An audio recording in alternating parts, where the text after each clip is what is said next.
With Wait. We can't gloss over that, man. So Suge Knight and Jimmy Henchman had beef, yo? I ain't hear about that, yo. Go into detail about that. they were beefing. Cause Suge them f***ed up the Vibe Awards. Jimmy tells him, yeah, you caught me slipping, but you didn't catch me. He said, I sent you one message already. He like, you ain't sent me. He said, I sent you a message in Florida. So I know what he's talking about, right? So my eyes like, he like, yeah, you know, I sent you one message. He said, but I ain't giving you no more chances. Next time I catch you, you know what it's gonna be. Marion Suge Knight, the 300-pound boogeyman of the West Coast, dominated and intimidated hip-hop throughout the late 90s and early 2000s. Suge Knight is a mythical figure. The controversial CEO of Death Row Records. The most feared figure in all of hip-hop. His size was intimidating. Knight had been on probation for a 1992 assault on 2 aspiring rappers. He terrorized Eazy-E, pressuring him over contracts. He even cornered Eminem in situations that left him feeling vulnerable and uncomfortable on the West Coast. He's a beast, he was a bully. Good night, how you doing? Don't kill me. All right. How does it feel to be so feared? I don't look at it as fear, I look at it as respected. But everything changed on the night of August 20th, 2005, when he encountered Jimmy Henchman at a Miami VMA after-party. Suge blew cigar smoke into Jimmy's face, and chaos erupted. A gunman fired, and the boogeyman fell, and that encounter changed his reign forever. So, you know, when Suge got shot in Miami, knew who sent it. When you was in Miami, you was in his turf. Let's dive in. Long before the chaos at the Shore Club, Marion Suge Knight ruled the hip-hop world through fear. Known as the most dangerous man in the world of hip-hop, Suge was impossible to ignore. Standing 6'4" or 6'5" and weighing nearly 300 pounds, he carried his size like armor, moving through rooms with the quiet confidence of a predator. He's a beast, he was a bully. Good night, how you doing? Don't kill me. All right. I'm talking about slap men hard. I'm talking about an open fist across their face. Police in Los Angeles charging Knight with assault and battery. Suge was affiliated with Bloods. Combined with his ties to the East Side mob Pyrus, a blood set in Compton, Suge's presence alone could silence even the most defiant rappers, managers, and executives. Compared to contemporaries like Puff Daddy, whom Suge dismissed as a little school guy, or JD, a little kid, he was a pure menace. Compared to all the other execs during that time, Suge was a menace. Puff was a little school guy to him. JD was a little kid that grew up in hip-hop. A figure whose intimidation was part instinct, part strategy. His criminal history was long and violent, beginning in the late 1980s with assaults and weapons violations, foreshadowing a reign of chaos that would dominate the West Coast. Suge was involved in drugs, Suge was involved in, he was a half pimp. Suge Knight goes back to jail. This is like some Godfather type stuff. Suge's reputation was cemented during the deadly East Coast-West Coast rivalry. In 1996, he was captured on video brutally beating a gang rival at the MGM Grand in Las Vegas, an incident that landed him 5 years of a 9-year sentence. Music producer is accused of running down 2 men and killing them in a Los Angeles parking lot.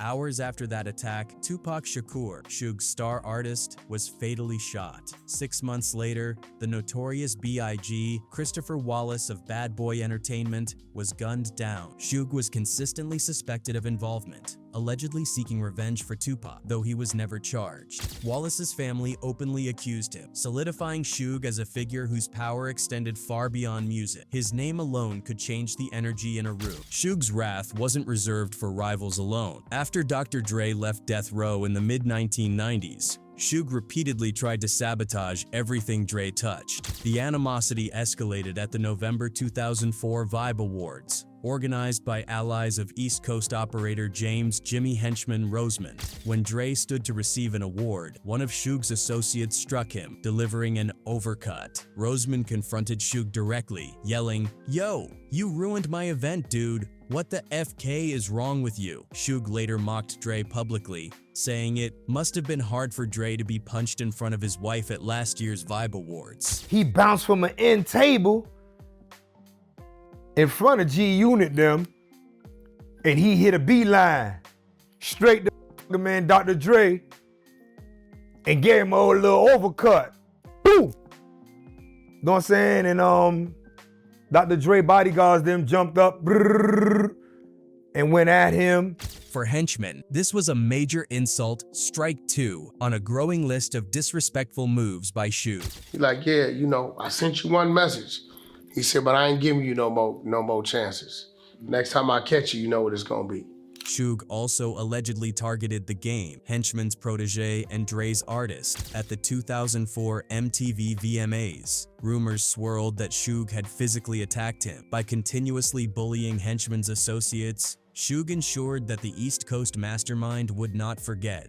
Henchman, running a massive coke operation and with a history that included orchestrating Tupac's 1994 ambush, was a man of strategy, precision, and lethal calculation. The collision between Shoog and Henchman was inevitable. When the 2005 VMA after-party in Miami's Shore Club approached, two of the hip-hop world's most dangerous figures were on a collision course. Shoog's reign of terror had dominated Los Angeles, but Henchman represented a new kind of threat. Methodical, strategic, and unafraid. By the time the lights dimmed at the Shore Club, the stage was set for a confrontation that would forever shake the industry. The simmering tensions between Shoog and Jimmy Henchman reached a violent peak on the night of the 2005 MTV Video Music Awards, during the official Kanye West after-party at Miami's Shore Club. It was shortly before 1 a.m. on Monday, August 20th, when the two men finally shared the same space. Shoog sat at a table with friends, relaxed on the surface, having earlier remarked that he loved the awards because everybody's just getting along, but beneath the calm, a storm was brewing. Veteran industry photographer Johnny Nunez witnessed the pivotal moment. Henchman, ready to publicly challenge Shoog, approached Nunez and said, "Johnny, come get this shot," guiding him toward Shoog's table. Shoog, ever theatrical, performed his signature move. He inhaled deeply, then exhaled a perfect circular ring of cigar smoke straight into Henchman's face. The insult was unmistakable, a calculated humiliation that marked the point of no return. Henchman responded with silent precision. Nunez recalled him giving one head nod to the left and then one to me. In seconds, chaos erupted. A shooter, described as a man in a hooded sweatshirt, or according to an early police report, a black man in a pink shirt, approached Shoog's table from behind and fired at least 2 rounds. Shoog, 40 years old at the time, was struck in the thigh. Witnesses recalled the first sound like a champagne cork popping, immediately followed by screams. So when Suge Knight got shot in the thigh, he screamed? Yeah. Yeah. He blur out. Yeah. He blur out. The room devolved into pure anarchy. Guests trampled over each other as they fled, while Shoog was found on a couch in the VIP section, a towel pressed to his face, blood visible, panic all around. He was rushed in a limousine to Mount Sinai Medical Center for surgery to remove the bullet and repair the broken bone. Despite the injury, Shoog remained alert, talking to friends and hospital staff. But the public nature of the attack, in front of celebrities and cameras, sent shockwaves through hip-hop. Police struggled to identify suspects, blocked by witnesses unwilling to talk about Shoog's long history of intimidation. Shoog later claimed the shooting was accidental, suggesting someone in Kanye West's entourage had dropped a gun. Shoog's position is someone in Kanye West, because he came over and greeted him and talked to him, gun dropped, and went off and shot him in the leg. That's all. That's it. Those are the allegations. But within the industry, the message was clear. The attack was retaliation for Shoog's prior humiliations, including the Vibe Awards incident with Dr. Dre. For the first time, the boogeyman of West Coast rap was forced to bleed in public. That night, Jimmy Henchman proved he could challenge Shoog's dominance with precision, planning, and ruthless calculation. Shoog had ruled through terror for years, but on that night in Miami, the game changed. The gunfire that erupted in the Shore Club's VIP Red Room changed the dynamics of the hip-hop world overnight. For decades, Shoog had ruled through fear, a 300-pound boogeyman whose presence alone silenced rivals and kept the industry in check. That night, however, the balance shifted when he screamed in pain after being shot in the thigh. It was more than a physical wound. It was a public symbolic defeat, a crack in the armor of the West Coast Titan. Immediately after the chaos, Shoog was found on a couch, towel pressed against his face, blood seeping onto the VIP carpet. He was rushed to Mount Sinai Medical Center, where surgeons removed the bullet and treated a broken bone in his leg. Though reports described him as alert and talkative, the image of the supposedly untouchable Titan screaming in the middle of the club spread quickly, shaking the perception of his invincibility. For the first time in years, the industry saw that Shoog, feared and dominant, could be physically vulnerable. The police investigation faced immediate obstacles. Miami Beach police spokesman Bobby Hernandez stated that no suspects had been identified. Hernandez also denied that an initial report described the shooter as a black man wearing a pink shirt, leaving witness accounts conflicting. Many who were present refused to cooperate, aware of Shoog's fearsome reputation and the dangers of speaking openly. Shoog himself downplayed the incident, claiming that someone in Kanye West's entourage had accidentally discharged a gun, but insiders read the signals differently. This was no accident. Industry speculation quickly centered on Jimmy Henchman. Those familiar with the long history between the two men understood that the shooting was retaliation. Henchman, calculating and precise, had orchestrated the Miami attack in response to Shoog's humiliations, most notably the Vibe Awards incident, where Shoog publicly mocked Dr. Dre in front of allies and celebrities. Where Shoog relied on brute force, Henchman relied on planning and strategic ambush, demonstrating that physical intimidation was no longer enough against someone willing to act with lethal precision. The incident was seen as a public declaration. Henchman had the power and the will to hit Shoog in ways no one else could. The shooting had immediate psychological effects. Shoog, once untouchable, had been exposed. Henchman, though physically smaller, gained a lasting edge in the mind games between the two. Later, during a tense three-way phone call after a subsequent encounter at Century City Plaza, Shoog mocked Henchman as a little dip who sure could run fast. Henchman, calm and unflinching, claimed responsibility for the Miami shooting, framing it as a deliberate warning. He told Shoog, "I sent you a message already and got you shot in the," and concluded with a chilling promise of escalation. "Next time I'm gonna have to raise that shot a little higher. It's gonna be to your head," or in his words, "have 5,000 raise that barrel up a few more feet." When Jimmy Henchman told, because they had got into it over the phone, the next time I'm gonna have to do raise that shot up a little higher and gonna be to your head.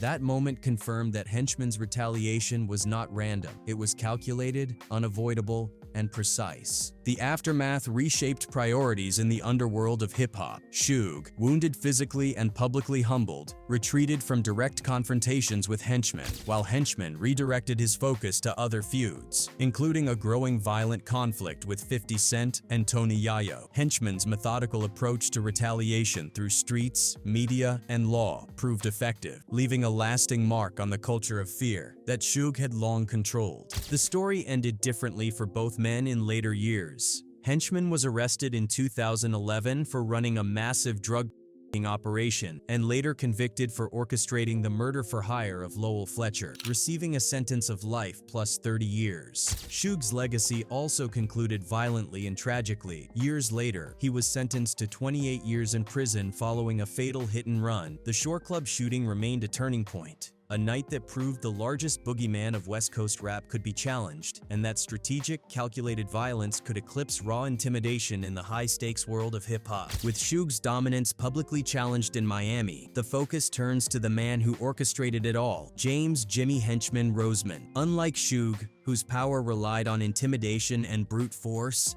Jimmy built his influence quietly, strategically, and with precise calculation. The Shore Club shooting was not the work of a hot-headed street figure. It was the execution of a carefully laid plan by a man who understood how to control both the music world and the streets simultaneously. Born on February 5, 1965, in Harlem, New York, Jimmy was raised in the Vanderveer Gardens projects of Flatbush, Brooklyn. His upbringing was far from easy. The son of Haitian immigrant parents who later divorced, he grew up in a household led by a single mother, raising 5 children alone. At 16, he ran afoul of the law, stealing a bicycle and landing in Rikers Island juvenile detention. It was there that he met some of the city's most notorious criminals, including Kelvin Martin, known as 50 Cent, not the rapper. During this time, he adopted the nickname Jimmy Ace, signaling the start of a persona that would later evolve into the feared Jimmy Henchman. After his release, Jimmy quickly immersed himself in Brooklyn's criminal underworld. By the age of 18, he faced multiple charges, including criminal possession of a firearm and second-degree murder, although he avoided conviction on the latter. By the late 1980s, he had earned a reputation as one of the borough's most feared street figures. He was small in stature compared to someone like Shoog, but what he lacked in size, he made up for in cunning, patience, and strategic thinking. Seeking legitimacy, Jimmy transitioned into the music industry while keeping one foot firmly planted in the streets. In 1991, he co-founded the How Can I Be Down conference, a hip-hop gathering that helped establish his influence in the industry. Jimmy believed he didn't have to be in a competition with anyone. You really know what you're doing and know what you're talking about,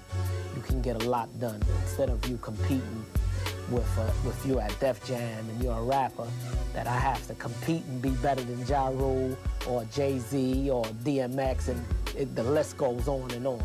He later founded Henchman Entertainment, which eventually became Czar Entertainment, managing artists such as The Game. Behind this veneer of success, Jimmy's criminal enterprise thrived. His organization, at its peak, involved 10 core operatives and moved as much as 70 kilograms of per week. Couriers transported drugs, cash, and even firearms in music crates, blending the legitimate with the illicit seamlessly. He maintained strict operational security, using encrypted BlackBerry devices to communicate with his associates, ensuring no detail of his business went unmonitored. Jimmy's ruthlessness became publicly evident with the 1994 Quad Recording Studios ambush of Tupac Shakur. While he denied involvement for nearly 2 decades, government proffer sessions later revealed his role in orchestrating the attack. Dexter Isaac, a former associate, confessed that Jimmy paid him $2,500 plus jewelry to rob and pistol whip Tupac, specifically requesting 1 diamond ring for his girlfriend, Cynthia Reed.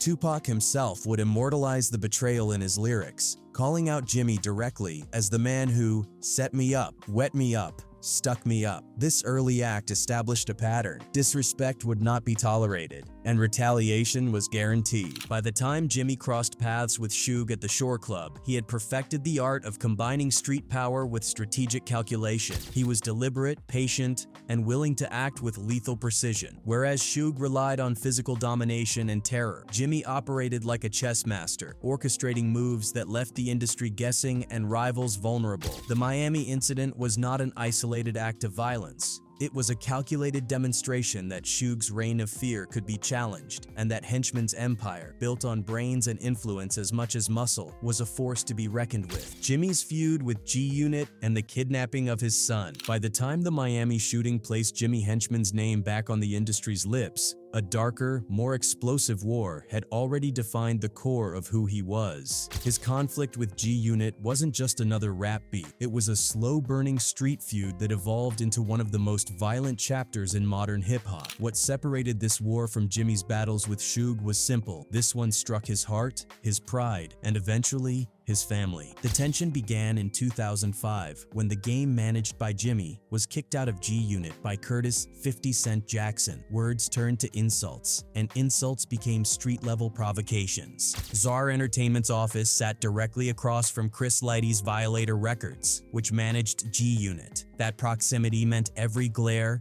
every rumor, every ego bruised on the radio could turn into violence within minutes. And it did. The first major eruption came at Hot 97. After 50 publicly dissed the Game, Jimmy sent his associate Mohammed Tef Stewart to escort the Game to the station. Shots were fired from 50's entourage, wounding one of the Game's friends. In the hours that followed, bullets hit the Violator building in retaliation. It wasn't the first time Jimmy used intermediaries for targeted intimidation, but this moment lit a fuse no one could put out. A year later, things escalated again. At the Apollo Theater, Tony Yayo and Jimmy clashed in a hallway. G-Unit associates chased Jimmy's crew, flashing a weapon, and later that night, shots were fired into Yayo's vehicle. Diddy even attempted a peace meeting, but it collapsed when Chris Lighty shoved Jimmy in the face. an unforgivable public insult. But none of these events compared to the day everything changed. In March 2007, Tony Yayo and G-Unit affiliate Lowell Lodi Mac Fletcher confronted Jimmy's 14-year-old son, Jabulani. They slapped him, cornered him, and threatened him over nothing more than a sweatshirt with the Czar logo. For Jimmy, a man who tolerated no disrespect, this wasn't just an attack. It was a declaration of war.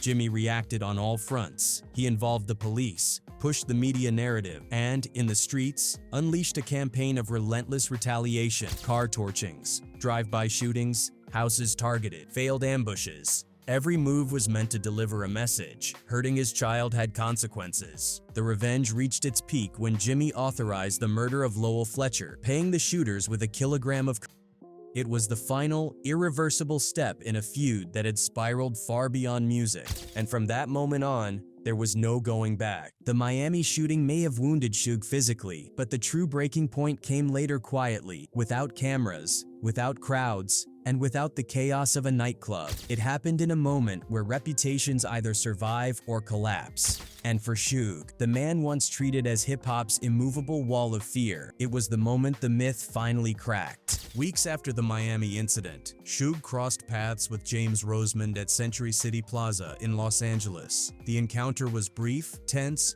and unforgettable for both men. According to those who retold the story, Rosemond didn't try to be a hero that day. He moved quickly, instinctively, the way a man does when he's outnumbered and outmuscled. Suge interpreted it as cowardice. For Rosemond, it was strategy, but Suge couldn't let it go. The image of the smaller, quieter man slipping away gnawed at him. He pressed WAC 100 for a three-way call, determined to reclaim the dominance he believed he lost. When WAC connected the call, Suge immediately tried to assert control. He went for humiliation, firing insults about Rosemond's size, his toughness, his speed, anything to re-establish himself. But this time, the intimidation didn't land. Rosemond listened, not rattled, not apologetic. When he finally answered, he didn't yell, he didn't curse. He simply corrected Suge's version of the story. "Yeah, you caught me slipping," he said, "but you didn't catch me." Then came the shift, the moment the conversation became something deeper than trash talk. Rosemond openly tied himself to the Miami shooting, not as a brag, but as a declaration of intent. He framed it as a controlled demonstration, not an attempt to kill, a message, nothing more. And then he promised that there would not be another warning. The tone changed. Shoog, the man who built his legend on pressure, threats, and unapologetic force, suddenly found himself facing an opponent who didn't need size to be dangerous. Rosemond spoke with the certainty of someone who had already made up his mind and who never bluffed. After that call, their feud quietly dissolved. Not through peace, but through inevitability. Rosemond diverted all his energy into the escalating G-Unit conflict, and the two men never again crossed paths in any meaningful way. Fate, however, dealt them similar ends. Rosemond was eventually swallowed by the empire he built, arrested, convicted, and sentenced to life plus 30 years. Suge, years later, received 28 years for a fatal hit and run. Two giants, two different styles, one ruled by fear, the other by calculation. But in the story of their rivalry, the final psychological victory belonged unmistakably to James Rosemond.